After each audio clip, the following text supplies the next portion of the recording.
Welcome to the Human Capital Innovations Podcast, your go-to source for personal, professional, and organizational growth and development.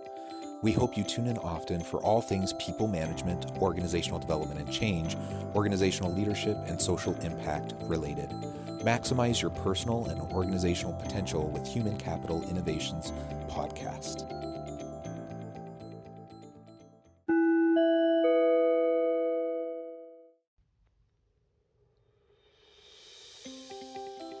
Welcome to the Human Capital Innovations Podcast. In this Inspiring TED Talks HCI podcast episode, I explore Patty McCord's recent TED video, 4 Lessons the Pandemic Taught Us About Work, Life, and Balance.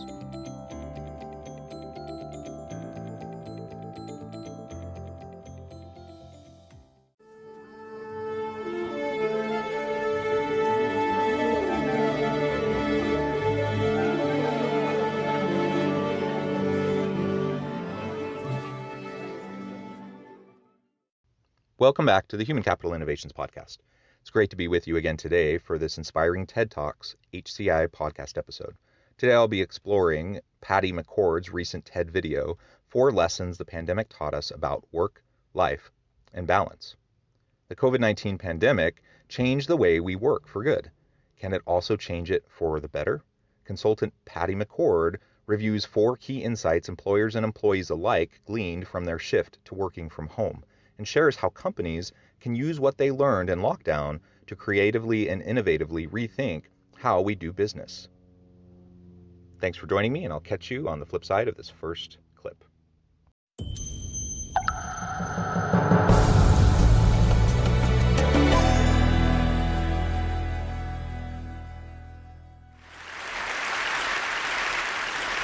I've spent the last couple of years traveling around the world, giving talks to big corporations and little bitty startups and lots of leadership teams and women's groups. And what I've been talking to people about, I've been trying really hard to convince people that we can change the way we work. But every time I do a talk, somebody comes backstage or follows me off stage and says, I'm so inspired by what you say. It's so great. It makes so much sense, but we can't. We can't because we're regulated. We can't because our CFO says we can't do it. We can't because we're in Europe. We can't because we're a service industry. We can't because we're a nonprofit. And then last year came the pandemic. And the pandemic changed everything all over the world. Service people started realizing that they had to suit up and wear masks and take temperatures and wash their hands. We had to start standing 6 feet apart in lines. We started working from home. We started working virtually. And we started learning all kinds of things because we had to. All that muscle around innovation and flexibility and creativity that we didn't think we had all along. And we now have realized that we can. There's no question that the pandemic has changed a lot around the world in terms of our lives, our personal lives, but our work lives as well. So the way we work is fundamentally different today than the way it was for most people a year ago. That's not new news to anybody. Everyone knows this, but it is important to reflect on, to think about what life was like pre-pandemic, what work was like pre-pandemic, and what has been good about the shifts that we've seen. And let's critically reflect on those, and let's try to tap in to the lessons learned and the good things that came out of a pretty crummy overall year. If the pandemic is a catalyst to permanently move us in the direction of more healthy organizations with more work-life balance, with more flexibility and autonomy for its workers, then I would say that's a really nice, good, unintended outcome, unintended consequence of this horrific situation that we found ourselves in. So throughout this video, she's going to be laying out some of the lessons learned, some of the lessons she's learned, but I encourage you to also consider some of the lessons you've learned. Because frankly, we're all unique and each of us brings our own context and our own situations to the table. And the pandemic impacted us each differently. So what have we learned? What did we learn right away? First of all, we learned we're not family. The family is the toddler walking around behind you in the Zoom call with the pet. The family is somebody needing their diaper changed. The family is making sure you're taking care of your mom. That's your family. This is your team. And we've also learned that separation between family and work is become this balancing act. And that when we used to say, well, this is my work home and this is my family home, and those are two completely different things, for many of us, it's exactly the same thing. You're no longer at home and at work. For many of us, work is at home and home is and it's confusing, and it's creating a whole different level of complexity and coordination so that we understand that it's easier actually to work when we can separate the work that we do as a team from the work that we do in our family. Furthermore, in order to be able to do all that, we have to recognize that we're all adults. And here's the deal about adults. Adults have responsibilities, adults have obligations, adults have things that they have to commit to. And do you know that every single person that works for you, from the shop floor to the executive suite, is a grown-up? But we have been operating as if they aren't. We operate as if only the smart adults are the people who are at the C-suite. And as we move through the organization, everybody sort of gets a little dumbed down and the rules get a lot stricter and we have to have more control. And the truth is, everybody's a grown-up. We can see it now. Everybody has all of these things to figure out and coordinate. And so now we're expecting from people adult behavior. We're now focusing on the results that matter, not the work. And the way we track it now is we don't walk by and see who's working. We pay attention to what people are doing. And I think that has always been the best metric. And you know what? For the first time in my life, the concept of best practices is out the window. So her first set of lessons, I think, are really good. First, we need to recognize that it's fundamentally a different thing to have our home family, our home life, and our work family, our work friends, our work life. And the pandemic has just meshed it all together. Now, she makes the argument that we'll be more effective, more productive, and be happier if we can have a clear demarcation and separation between those two areas of our life, our home life and our work life, our home family and our work colleagues. And I would have to ask her about that. I would have to pick her brain a little bit more and have her drill in to see what exactly she means by that. I suspect she has some good arguments for it. I would just suggest that while it is important that we can move back and forth and separate our work from our home life, one of the really nice things about the pandemic is it's allowed us the flexibility to work for a little while and then deal with family matters, to then go back and do a little bit of work and then go to a kid's game or event, go to the park, spend time with the kids, the dogs, whatever, and then go back to work once the kids are in bed. This notion that we had to be in the office 8 to 5, 8 to 6, 8 to 7, and then go home and then work some more, that's a notion that I think for most people has kind of gone out the window. We realize that it doesn't really matter how we work, it matters what we accomplish. It doesn't matter how or when we work, it matters what we accomplish. And the other aspect of that she talks about is like, let's treat everyone like we're adults. And I see this in organizations all the time. She's absolutely right. The lower down the hierarchy of the organization you get, the more strict, the more disciplined, the more micromanaged people often become. Are we really considering them to be adults? Are they mature? Are they capable? Are they motivated? Can we rely on them? If we treat them like children, they will likely end up responding in kind. And so the pandemic has forced us to trust our employees more. And because of that, it's allowed us now to recognize that, yes, we can trust them. Yes, we can rely on them. We can treat them as adults. And I think that's an amazing thing.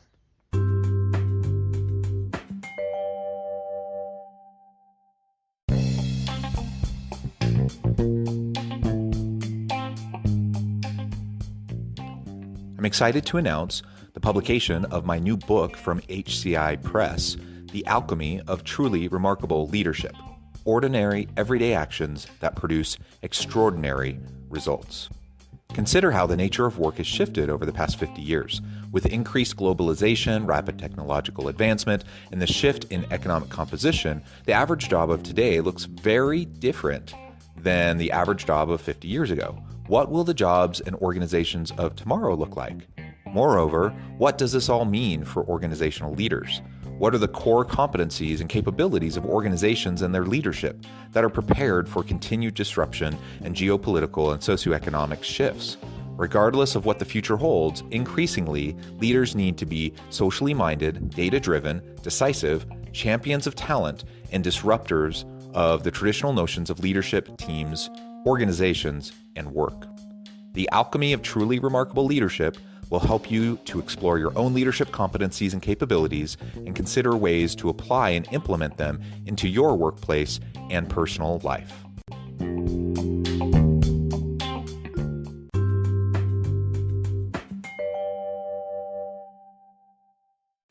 And you know what? We don't care what Google's doing because we're not Google. We don't care what some other company is doing. Nobody's doing it best. We're all figuring it out as we go along, and we're figuring it out for our organizations, in our teams at this time. So in order for people to deliver the right results, in order for people's hard work to matter, it has to be in the context of what success looks like for your organization. So if we start to think about context, it's really important that we think about how we teach that. If we can teach everybody in the company how to read a profit and loss statement, if we can teach them what the different teams do and what they're setting out to accomplish, then people within their own small teams and within themselves can figure out what excellence looks like for them. And so then we can start operating relatively independently as a whole organization because we're all moving in the same direction, trying to do the same thing. And there's a really critically important part of making that work, and that's communication. And everything about communication has changed. We tend to think that communication is this waterfall from the top to the bottom. The executives would tell somebody, and the next level would tell somebody, and we'd go all the way down to the shop floor, and everybody would understand what's going on. Well, it may not have worked that well then, but it certainly doesn't work that well now. So now we have to recognize it's a different heartbeat. What has it been before, and what should it be now? How do we make sure that the messages are clear and consistent?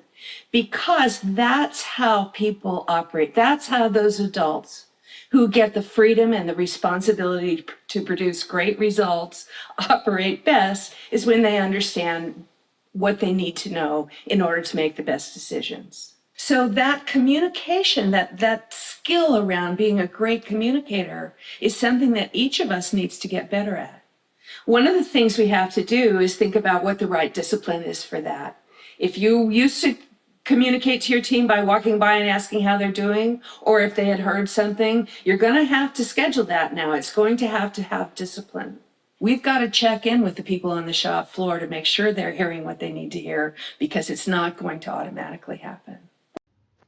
I really like her point about not being overly focused on best practices. Now, is it good to keep your eye out for what's working at other places? Sure. Is it good to stay on top of industry trends? Sure.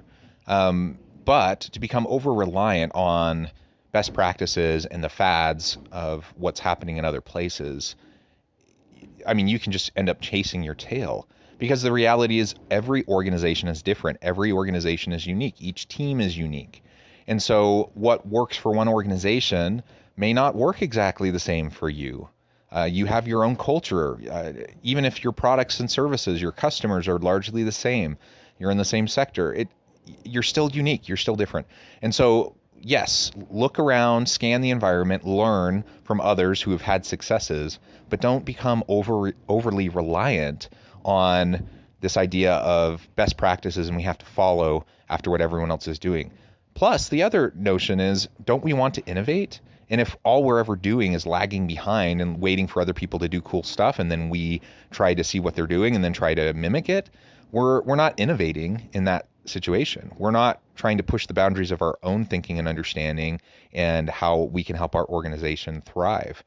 So spend some time learning from other organizations, but spend more time focusing on your own organization, understanding your context, understanding your team, and having those strategic discussions and creating an environment where you can be creative and innovate and push back and learn and grow and iterate to drive greater levels of success. Then she also talks about communication. Now, of course, communication is so important, and it's always been important. It's one of the biggest problems that most organizations have, even pre-pandemic. But you add on top of it the pandemic and people working virtually in a distributed workforce, people all over the world. And the reality is that communication is more vital now than it ever has been in the past. So we have to focus on being consistent in our communication, being open and transparent in our communication, and ultimately just being committed to having opportunities to touch base, to check in, not in a micromanaging way, but in a supportive way. And if you create an environment where everyone feels that, there's trust and everyone feels that you have their best interests at heart and that you're trying to help them grow and develop and you're going to support them, they will welcome that communication. They'll welcome the coaching and the mentoring and the feedback because they want to learn, they want to grow, they want to develop in their own career. One of the ideas I have is just jot down at the end of every day a sentence of what worked and what didn't work. And you don't have to look at it for a month. But when you look back over a month, you want to look for, wow, that was surprising. I didn't really think that would be as effective as it is. Or maybe it would be we keep trying to have this in-person meeting in Zoom, and it turns out that there's 14 people on the call and only 2 of them are talking. Maybe it's an email. So we have to rethink all of the ways, not just the work we're doing, but the ways we're doing it. So now I'm starting to hear a lot of nostalgia around the way it used to be. There are things we aren't doing now that don't matter. Maybe we don't need to go back for 5 levels of approval. Maybe we don't need to go back and do that annual performance review. Maybe we don't need to do a whole bunch of things that were part of the way we do business that just aren't making a difference. You know what? The way we used to do it not only is not the way of the future, but we're discovering so many wonderful things right now. Let's not lose it. We want to create a new organization, new workforce that's excited about taking all of the things that we've learned, using that muscle, going forward. One of the most important things that we can do is realize the things that we aren't doing now. The stuff that we've stopped doing, and not go back and do it again. What if we don't go back? What if we go forward and rethink the way we work? Thank you.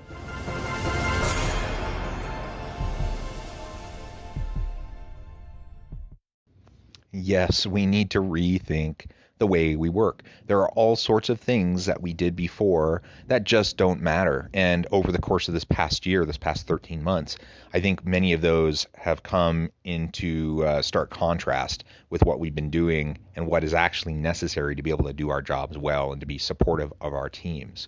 So let's rid ourselves of all of that garbage, all that junk. Think about minimalism. Minimalism is something that I have focused a lot on in recent years, not only in terms of physical stuff, the stuff around my house, the stuff in my office. It's freeing. There's a weight off your shoulders when you just get rid of the clutter and you get rid of the stuff. The same thing in your thoughts and your how you process the world around you. We have all this baggage in our heads that we carry around with us. But the same thing within organizations. And I love the idea of trying to be minimalistic in our organizations. We don't need the glut of all of the additional policies and the added layers of bureaucracy. So much of what has been added into organizations over time just is not necessary. So many of the norms aren't necessary. And in fact, they can be counterproductive. So let's really take a good hard look at what is working, what's not working. I love her idea of just take a little bit of time at the end of each and every day. What worked, what didn't work? And then periodically go back and review those.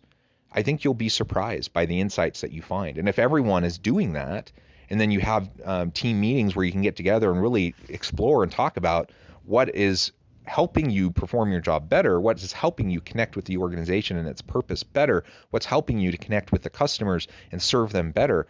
If that's the focus, then all of a sudden you're moving the organization forward. You're making your people more happy. They're being led instead of micromanaged. And ultimately, it's a win-win-win all the way around. So let's get rid of all the extra stuff. Let's really take a second hard look at what matters and what doesn't matter, and get rid of all that other stuff. So I really appreciate her insights in this video. She's talking, you may have recognized in the title, it's not work-life balance, work-life balance like we often talk about. It's work, life, and balance. The fact that we need to find balance between all of these, and we need to design work in a way that will actually be productive and helpful and sustainable, and recognize the humanity of our people, recognize that they're adults that need to be trusted, that need to be empowered. And when we can focus it that way as leaders, we can help our people be successful and thrive at work, at home, and that they can find balance between all of their different priorities. Thanks for joining me for this episode of the Human Capital Innovations podcast. As always, I hope you stay healthy and safe, that you can find meaning and purpose at work each and every day, and I hope you have a great week.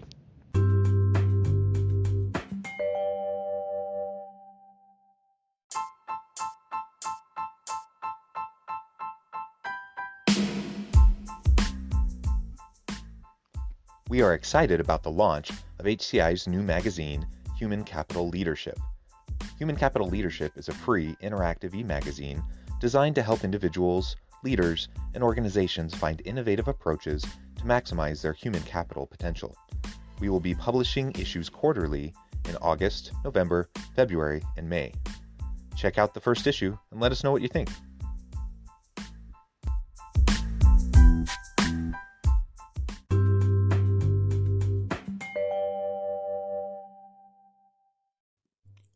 Thanks again for joining us for this episode of the Human Capital Innovations podcast.